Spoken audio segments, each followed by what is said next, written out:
आप देख रहे हैं जी के जॉब एग्जाम यूट्यूब चैनल। तो चलिए शुरू करते हैं आज का सेशन को। तो वीडियो को पूरा जरूर देखिएगा क्योंकि एक एक प्रश्न काफी महत्वपूर्ण है आपके एग्जाम के दृष्टिकोण से। और यहाँ से प्रश्न आपको अपने एग्जाम में देखने को जरूर मिलेंगे। तो चलिए शुरू करते हैं आज का सेशन को। तो पहला प्रश्न है, हड़प्पा सभ्यता के लोग डैश थे। यानी हड़प्पा सभ्यता के लोग निम्नलिखित में से क्या थे? तो शहरी थे हड़प्पा सभ्यता के लोग। तो इसका सही जवाब हो जाएगा ऑप्शन नंबर बी। और बात करें हड़प्पा सभ्यता की, तो हड़प्पा सभ्यता की खोज वर्ष 1921 में हुई थी। तो ये भी आप याद रखिएगा क्योंकि एग्जाम में प्रश्न पूछा जाता है कि हड़प्पा सभ्यता की खोज किस वर्ष की गई थी? तो वर्ष 1921 में। देखते हैं दूसरे प्रश्न को।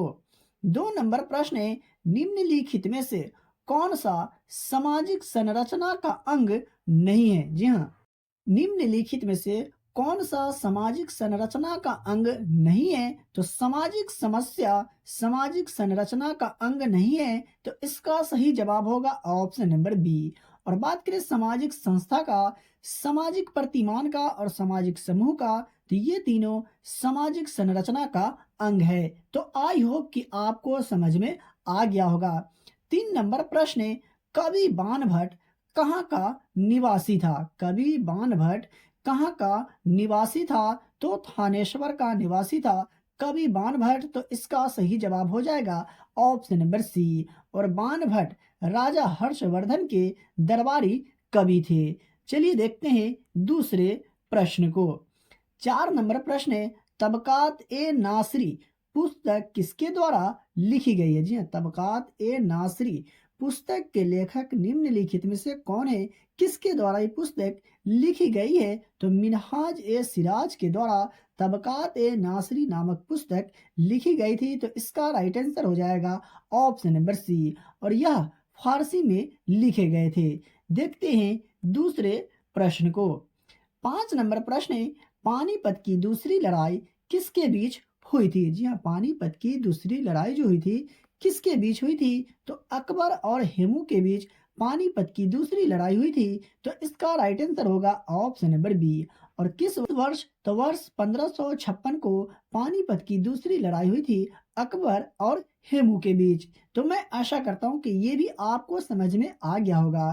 तो डियर स्टूडेंट, आप यहाँ तक आ गए, इसका मतलब आपको आज का क्लास का वीडियो पसंद आ रहा है। तो फिर सोच क्या रहे, वीडियो को लाइक कर दीजिए। अगर आप हमारे चैनल पर पहली बार आए या हमारा वीडियो आप तक पहली बार पहुंचा है तो चैनल को सब्सक्राइब करके बेल आइकन को प्रेस कर लीजिए क्योंकि यहाँ आपको मोस्ट VVI प्रश्न बताए जाते हैं, पढ़ाए जाते हैं। और यहाँ से प्रश्न आपको अपने एग्जाम में देखने को जरूर मिलेंगे। और डेली के क्लास के वीडियो का जो PDF होता है आपको फ्री में दिया जाता है।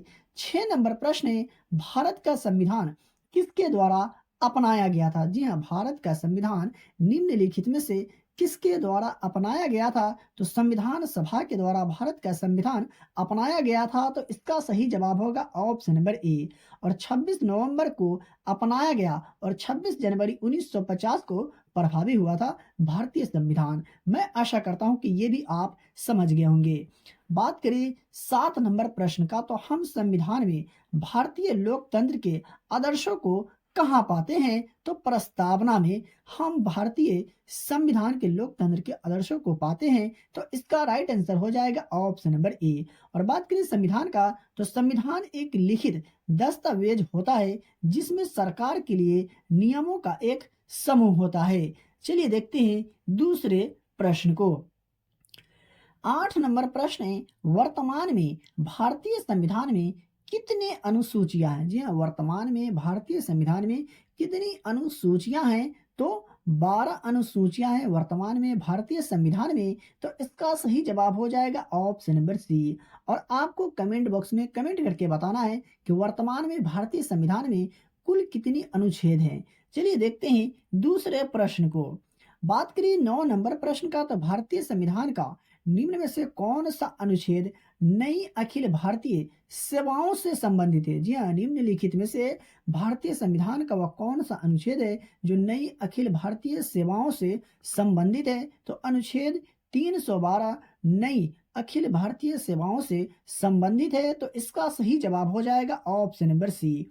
बात करें 10 नंबर प्रश्न का, तो भारतीय संसद के अंग डैश है। जी हाँ, भारतीय संसद के अंग निम्नलिखित में से कौन है? तो अगर आपने चुना है ऑप्शन नंबर डी तो बिल्कुल सही जवाब है। उपरोक्त सभी यानी इनमें से सभी लोकसभा, राज्यसभा और राष्ट्रपति भारतीय संसद के अंग है। तो ये आप याद रखिएगा। चलिए देखते हैं दूसरे प्रश्न को।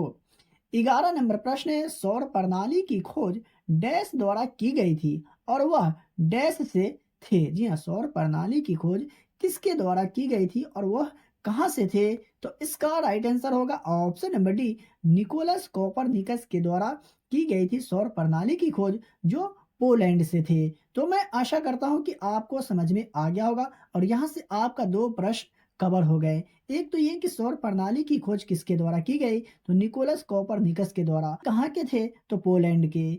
चलिए देखते हैं दूसरे प्रश्न को। बात करें 12 नंबर प्रश्न का, तो पृथ्वी की परिधि को पहले किसके द्वारा मापा गया था? जी हाँ, पृथ्वी की परिधि को पहले किसके द्वारा मापा गया था? तो एरेटोस्थेनीज के द्वारा पृथ्वी की परिधि को पहले मापा गया था। तो इसका राइट आंसर हो जाएगा ऑप्शन नंबर डी। बात करें 13 नंबर प्रश्न का, तो माउना लोआ डैश में एक सक्रिय ज्वालामुखी है। जी हाँ, माउना लोआ डैश में एक सक्रिय ज्वालामुखी है। तो हवाई में एक सक्रिय ज्वालामुखी है माउना लोआ। तो इसका सही जवाब हो जाएगा ऑप्शन नंबर बी। माउना लोआ अपने क्षेत्रफल और आयतन के संदर्भ में दुनिया में सबसे बड़ा ज्वालामुखी है। चलिए बढ़ते हैं अगले प्रश्न की ओर और देख लेते हैं 14 नंबर प्रश्न को। तो जोजिला दर्रा निम्नलिखित में से किसको जोड़ता है? जी हाँ, जोजिला दर्रा जो है निम्नलिखित में से किसको जोड़ता है? तो श्रीनगर और लेह को जोड़ता है जोजिला दर्रा। तो इसका सही जवाब हो जाएगा ऑप्शन नंबर ए। और जोजिला दर्रा जो है लद्दाख के कारगिल जिले में स्थित एक उच्च पर्वतीय दर्रा है। चलिए देखते हैं दूसरे प्रश्न को। 15 नंबर प्रश्न है, खरीफ फसलों की कटाई किस माह में की जाती है? जी हाँ, खरीफ फसलों की कटाई किस महीना में की जाती है? तो सितंबर से अक्टूबर के बीच जो है खरीफ फसलों की कटाई की जाती है। तो इसका राइट आंसर होगा ऑप्शन नंबर ए। और वर्षा ऋतु में बोई जाने वाली फसलों को खरीफ फसल कहा जाता है। ये भी आप याद रखते हुए चले। बात करें 16 नंबर प्रश्न का, तो ईसा मसीह का जन्म स्थान कौन सा है? जी हाँ, ईसा मसीह का जन्म स्थान निम्नलिखित में से कौन सा है? तो बेथलहेम जो है ईसा मसीह के जन्म स्थान है। तो इसका सही जवाब होगा ऑप्शन नंबर सी। देख लेते हैं आज का 17 नंबर प्रश्न को। तो इनमें से कौन सा लोक नृत्य नहीं है? जी हाँ, निम्न में से कौन सा जो है लोक नृत्य नहीं है? तो आपको बिल्कुल भी कंफ्यूज नहीं होना है। तो इसका सही जवाब होगा ऑप्शन नंबर बी, कथकली जो है लोक नृत्य नहीं है, बल्कि शास्त्रीय भारतीय नृत्य का प्रमुख रूप है कथकली। चलिए देखते हैं दूसरे प्रश्न को। 18 नंबर प्रश्न है, हट्टी गोल्ड माइंस जो है किस राज्य में स्थित है? जी हाँ, हट्टी गोल्ड माइंस निम्नलिखित में से कौन से राज्य में स्थित है? तो कर्नाटक राज्य में स्थित है। तो इसका सही जवाब होगा ऑप्शन नंबर डी। और बात करिए आज का 19 नंबर प्रश्न का, तो औद्योगिक क्रांति सबसे पहले डैश में हुई थी? जी हाँ, औद्योगिक क्रांति सबसे पहले कहाँ हुई थी? तो ब्रिटेन में हुई थी औद्योगिक क्रांति सबसे पहले। तो इसका राइट आंसर हो जाएगा ऑप्शन नंबर ए। साथियों, सेशन अगर अच्छा लग रहा हो तो वीडियो को प्लीज लाइक कर दीजिएगा और अपने दोस्तों और रिलेटिव में भी इस वीडियो को ज्यादा से ज्यादा शेयर जरूर करें, जो लोग बिहार एसएससी 2023 एग्जाम की तैयारी कर रहे हैं। 20 नंबर प्रश्न है, किस भारतीय राज्य में घरेलू हवाई अड्डों की संख्या जो है सबसे अधिक है? जी हाँ, निम्न में से किस भारतीय राज्य में घरेलू हवाई अड्डों की संख्या जो है सबसे अधिक है? तो गुजरात राज्य में घरेलू हवाई अड्डों की संख्या सबसे अधिक है। तो इसका सही जवाब हो जाएगा ऑप्शन नंबर ए। बात करें 21 नंबर प्रश्न का, तो चुंबकीय क्षेत्र के माप की इकाई क्या है? जी हाँ, चुंबकीय क्षेत्र के माप की इकाई क्या है? तो टेस्ला जो है चुंबकीय क्षेत्र की माप की इकाई है, तो इसका सही जवाब हो जाएगा ऑप्शन नंबर सी। और चलिए बढ़ते हैं अगले प्रश्न की ओर और देख लेते हैं 22 नंबर प्रश्न को। तो एक विद्युत केतली में पानी डैश द्वारा गर्म होता है। जी हाँ, एक विद्युत केतली में पानी निम्नलिखित में से किसके द्वारा गर्म होता है? तो संवहन के द्वारा गर्म होता है एक विद्युत केतली में पानी, तो इसका सही जवाब हो जाएगा ऑप्शन नंबर बी। और बात करें 23 नंबर प्रश्न का, तो ध्वनि का तरत्व किस पर निर्भर करता है? जी हाँ, ध्वनि का तरत्व निम्नलिखित में से किस पर निर्भर करता है? तो आवृत्ति पर निर्भर करता है ध्वनि का तरत्व, तो इसका राइट आंसर हो जाएगा ऑप्शन नंबर बी। बात करें 24 नंबर प्रश्न का, तो निम्नलिखित में से कौन विद्युत का सुचालक नहीं है? जी हाँ, निम्नलिखित में से कौन जो है विद्युत का सुचालक नहीं है? तो हीरा जो है विद्युत का सुचालक नहीं है, तो इसका सही जवाब हो जाएगा ऑप्शन नंबर सी। और चांदी विद्युत की सबसे अच्छी सुचालक है, ये भी आप याद रखते हुए चलिए। मैं आपको बताते चलूं, अगर आपको किसी भी प्रश्न में डाउट लगता हो, किसी भी प्रश्न के उत्तर में अगर आपको डाउट लगता हो, तो आप हमसे कमेंट बॉक्स में कमेंट करके पूछ सकते हैं। मैं सभी लोगों के कमेंट को रीड करता हूं, अगर कोई सवाल होता है तो मैं जवाब भी देता हूं। बात करें 25 नंबर प्रश्न का, तो अति चालक वह पदार्थ है जो निम्न में से कौन सा कार्य करते हैं? जी हाँ, अति चालक वह पदार्थ है जो निम्नलिखित में से कौन सा कार्य करते हैं? तो धारा प्रवाह के लिए कोई प्रतिरोध प्रदान नहीं करते हैं अति चालक, तो इसका सही जवाब हो जाएगा ऑप्शन नंबर सी।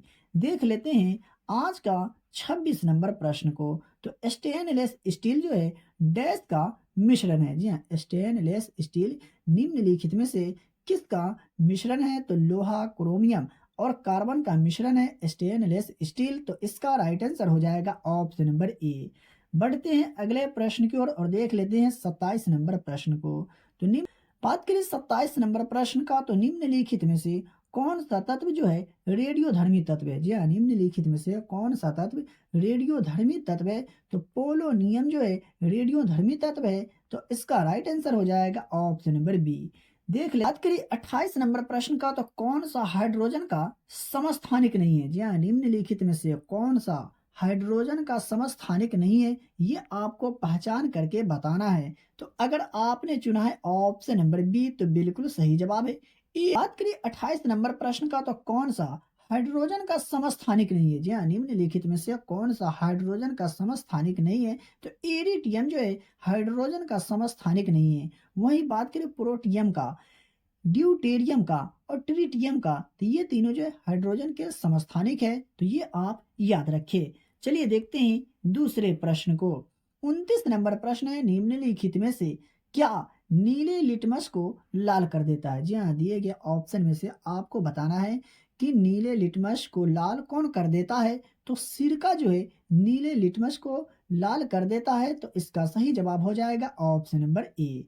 बढ़ते हैं अगले प्रश्न की ओर और देख लेते हैं आज का 30 नंबर प्रश्न को। तो कार्बन मोनोऑक्साइड एक विषाक्त गैस है क्योंकि यह गैस है। जी हाँ, कार्बन मोनोऑक्साइड एक विषाक्त गैस है क्योंकि यह क्या है? तो हीमोग्लोबिन से अबंध बनाती है। कार्बन मोनोऑक्साइड एक विषाक्त गैस है जो हीमोग्लोबिन से अबंध बनाती है। और कार्बन मोनोऑक्साइड एक रंगहीन, गंधहीन और स्वादहीन गैस है। चलिए देखते हैं दूसरे प्रश्न को। 31 नंबर प्रश्न है, वनस्पति विज्ञान डैश का अध्ययन है? जी हाँ, वनस्पति विज्ञान निम्नलिखित में से किसका अध्ययन है? तो इसका सही जवाब होगा ऑप्शन नंबर बी, पादप जीवन का अध्ययन है वनस्पति विज्ञान। देखते हैं 32 नंबर प्रश्न है, प्याज में खाद्य भंडारण पादप भाग कौन सा है? जी हाँ, प्याज में खाद्य भंडारण पादप भाग जो है निम्नलिखित में से कौन सा है? तो पत्तियां जो है प्याज में खाद्य भंडारण पादप का भाग है कौन सा? पत्तियां, तो इसका राइट आंसर हो जाएगा ऑप्शन नंबर सी। देखते हैं आज का 33 नंबर प्रश्न को, तो निम्न में से कौन सी फसल करनाल बंट रोग से संबंधित है? आपसे प्रश्न इस तरह से भी पूछा जा सकता है कि करनाल बंट रोग जो है कौन से फसल में होती है? तो इसका सही जवाब होगा ऑप्शन नंबर सी, गेहूं से संबंधित है करनाल बंट रोग, यानी करनाल बंट रोग जो है ये गेहूं में होती है। चलिए देखते हैं दूसरे प्रश्न को। 34 नंबर प्रश्न है, मानव निर्मित पर्यावरण जो है कौन सा है? बहुत ही इजी प्रश्न है। मैं आशा करता हूँ कि इस प्रश्न का आंसर आपको जरूर याद होगा। तो इसका सही जवाब होगा ऑप्शन नंबर सी। सड़क जो है मानव निर्मित पर्यावरण है दिए गए ऑप्शन के अनुसार। वही बात करिए ऑप्शन ए का, तो पर्वत, समुद्र और नदी जो है प्राकृतिक है। आई होप कि आपको समझ में आ गया होगा। 35 नंबर प्रश्न है, ऊर्जा के किस रूप में प्रदूषण की समस्या नहीं होती है? जी हाँ, ऊर्जा के किस रूप में प्रदूषण की समस्या नहीं होती है? तो सौर ऊर्जा जो है, ये जो है प्रदूषण की समस्या नहीं होती है सौर ऊर्जा से। तो इसका राइट आंसर होगा ऑप्शन नंबर डी। और यह ऊर्जा का एक प्राकृतिक और पारंपरिक स्रोत है जो हमें सूर्य से प्राप्त होता है। आई होप कि आपको समझ में आ गया होगा। अगर आपको आज का क्लास का वीडियो पसंद आया हो तो वीडियो को लाइक करें। चैनल पर पहली बार आए या हमारा वीडियो आप तक पहली बार पहुंचा है तो चैनल को सब्सक्राइब करके बेल आइकन को प्रेस करें और इस वीडियो को ज़्यादा से ज़्यादा अपने दोस्तों और रिलेटिव में भी शेयर ज़रूर करें। पीडीएफ लेने के लिए वीडियो के डिस्क्रिप्शन में दिए गए टेलीग्राम चैनल लिंक को ज्वाइन करें। तो चलिए मिलते हैं फिर से एक नए वीडियो में।